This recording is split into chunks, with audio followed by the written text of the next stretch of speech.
Sebelumnya 7 orang telah ditetapkan sebagai tersangka korupsi MBG. Yang terakhir adalah polisi aktif berpangkat Brigadir Jenderal. Koordinator Maki, Boyamin Saiman menyebut tersangka korupsi MBG bisa terus bertambah.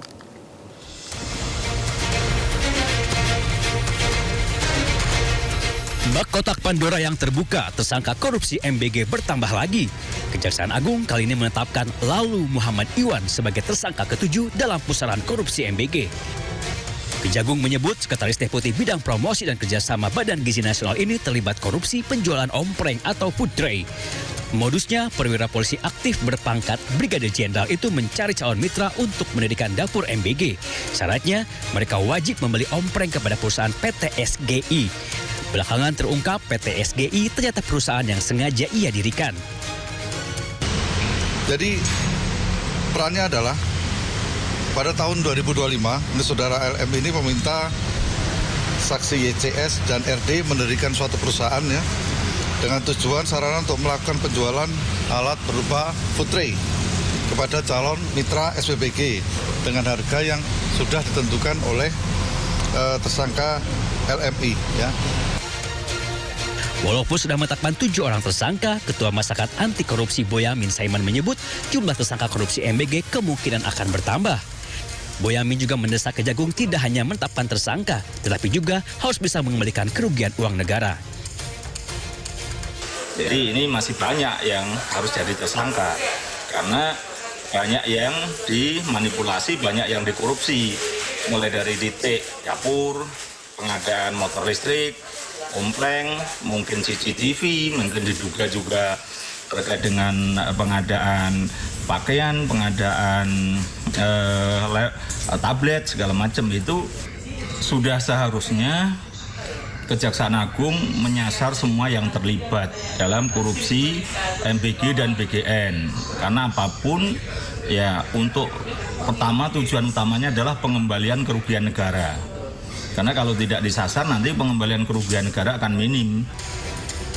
Penetapan Lalu Muhammad Iwan menambah jumlah petinggi Badan Gizi Nasional yang menjadi tersangka pencuri uang MBG. Sebelumnya, Kejagung sudah lebih dulu menangkap Ketua BGN Dedan Hindayana dan 2 wakilnya, Sony Sonjaya dan Lodewijk Pusung.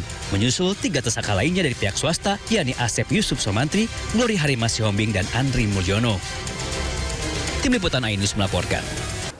Pemirsa, Direktorat Jenderal Pemasyarakatan tegaskan gembok yang dipakai di lapas dan rutan punya spesifikasi khusus dengan standar keamanan tinggi. Hal itu disampaikan Ditjenpas tanggapi panja lapas Komisi 13 DPR yang menilai harga gembok Rp1 juta per unit tidak wajar.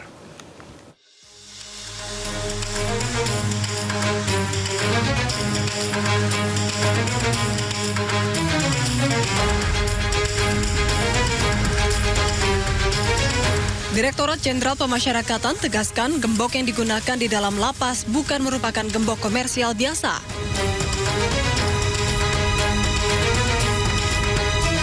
Gembok yang digunakan merupakan perangkat pengaman dengan spesifikasi khusus yang dirancang untuk penuhi standar keamanan tinggi di lingkungan lapas rutan.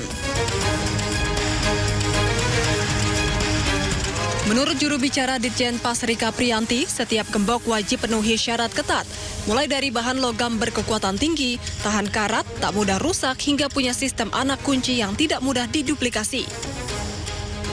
Ia juga jelaskan seluruh proses pengadaan tahun anggaran 2024-2025 dilaksanakan melalui mekanisme e-purchasing pada katalog elektronik Lembaga Kebijakan Pengadaan Barang atau Jasa Pemerintah, sesuai Peraturan Presiden Nomor 16 Tahun 2018 sebagaimana diubah dengan Perpres Nomor 12 Tahun 2021 serta Peraturan LKPP yang berlaku.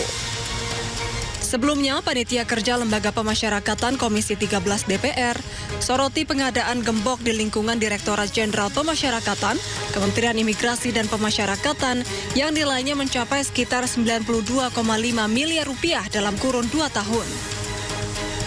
Anggota Komisi 13 DPR RI Pangeran Khairul Saleh meminta agar pengadaan gembok itu diaudit karena harga satuan gembok yang hampir Rp1 juta per unit dinilai tidak wajar.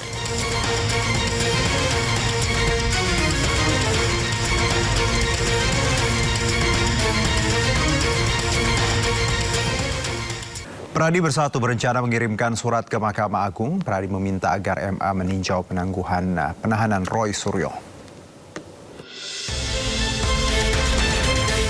Belum juga usai sidang pra-peradilan Roy Suryo, lawannya Pradi Bersatu sudah ancang-ancang akan menjebloskan tersangka fitnah ijazah itu ke penjara. Strategi yang akan dipilih Pradi adalah mengirimkan surat kepada Mahkamah Agung agar kembali meninjau penangguhan penahanan Roy Suryo. Sekjen Pradi Bersatu Ade Darmawan menyebut langkah itu sengaja mereka ambil agar Roy Suryo tidak terus-terusan mengajukan sidang pra-peradilan. Kalau ada pra-peradilan yang akan dilaksanakan oleh tim Roy Suryo, otomatis harus segera dimasukkan ke dalam tahanan. Kenapa? Ketika pra-peradilan dibacakan dan itu tidak menang atau kalah, kemudian ada niatan lagi untuk memperadilan, itu harus segera dilakukan penahanan. Maka kami akan mengajukan permohonan perhatian hukum dan tinjauan kembali status penahanan terdakwa Roy Suryo sebagai residivis. Sementara itu sebelumnya ahli pidana Didit Wijayanto berpandangan penangkapan Roy Suryo sudah cacat prosedur. Didit menyebut dalam hukum acara pidana, proses pelimpahan tahap 2 atau penyerahan tersangka dari penyidik ke jaksa, maka tersangka tidak perlu ditangkap, apalagi ditahan. Kalau dipanggil tidak datang 2 kali, tidak memberikan alasan yang patut. Yang kedua, untuk kepentingan penyidikan. Nah, kalaupun untuk kepentingan pelimpahan tahap 2, tidak perlu ditangkap. Nah, di sini ini problemnya adalah langsung ditangkap. Kalau itu artinya apa? Berarti Polda Metro ingin membuat norma baru. Jumat 19 Juni, 2 tersangka fitnah ijazah Jokowi, Roy Suryo dan Dr. Tifa ditangkap Polda Metro Jaya. Keduanya sempat jalani perawatan di Rumah Sakit Polri sebelum dilimpahkan ke Kejaksaan Negeri Jakarta Selatan. Kejaksaan Negeri Jakarta Selatan kemudian memutuskan menangguhkan penahanan keduanya. Tak terima dengan penangkapan Polda Metro Jaya, Roy kemudian ajukan sidang pra-peradilan. Tim Liputan iNews melaporkan. DPR RI menampung aspirasi Majelis Ulama Indonesia untuk membentuk rancangan undang-undang pidana tentang lesbian, gay, biseksual, dan transgender atau LGBT. Sementara itu wacana pemberantasan LGBT menuai beragam tanggapan dari masyarakat.